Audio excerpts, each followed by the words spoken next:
SIG-23, it's 27 January 2021, 21 24 hours Central Standard. This will be short. This is just the low intensity conflict INSOM from Fort Observer. If you don't have a subscription to them, you really need to get one. So, far left intelligence support, tracking and reporting on police aircraft. Leftist intelligence support groups using open source flight tracking websites to monitor and report the location of Seattle and Portland police aircraft. Observers note, while this is not a new tactic, it does show that leftist intelligence support groups continue to utilize all available methods to track, map, and monitor government forces in the Portland counterinsurgency. This will allow them to better evade confrontations with law enforcement during public disruptions. RAM recruiting and fomenting unrest in prisons. In a recent interview with a far-left online publication, leaders of the Revolutionary Abolitionist Movement, or RAM, announced that they're working to organize strikes and revolts within U.S. prisons.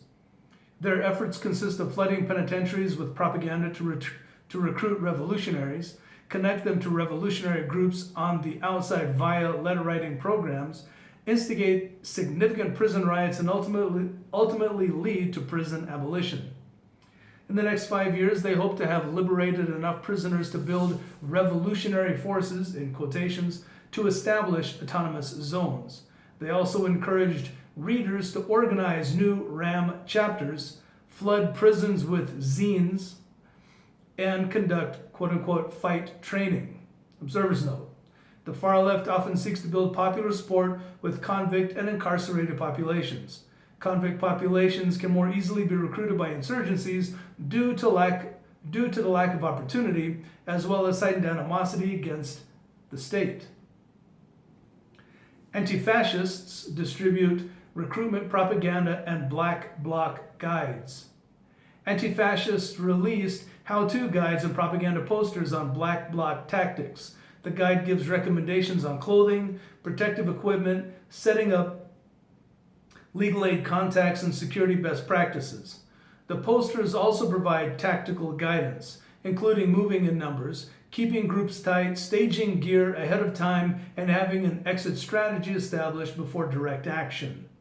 Anti-fascists plan to post these posters around immigration, customs, and enforcement facilities and other government buildings. Observers note, these posters are likely an open source method of marking ICE and other government facilities for disruptions. Portland anti-fascists working to push mayor and others out of town. Portland area anti-fascists have committed to a campaign of harassment and intimidation against Portland Mayor Ted Wheeler in an effort to force him to resign.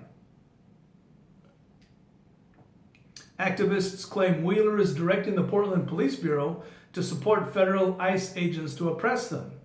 Yesterday, security measures were increased for both Wheeler and members of the Portland City Council due to, quote, recent threats and incidents, end quote.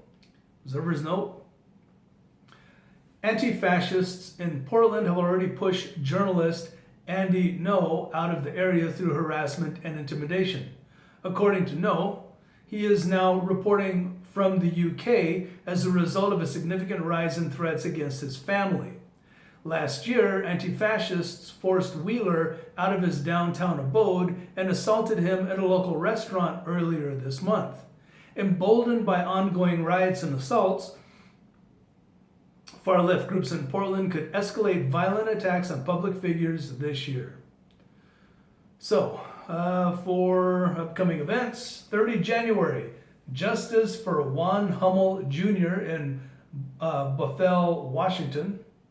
31 January, Black Lives Still Matter, Disruption, Seattle, Washington. And that actually is that. I don't have anything else right now. All right, so especially during these times where Americans are being targeted by Homeland Security and others, we need to know who our people are. We need to watch out for each other. Anybody new comes into your circle that nobody knows, vet them heavily if possible. You need to know who your grapevine is, who your contacts are, who your supply lines are. If you don't have them, build them. People need to be going through each of these videos or getting a subscription to Fort Observer and watching and reading what all of these leftists are doing and copy what they're doing because it's working for them. And leftists aren't the ones being targeted in this country. Americans are. So take that for what it's worth. 623 out.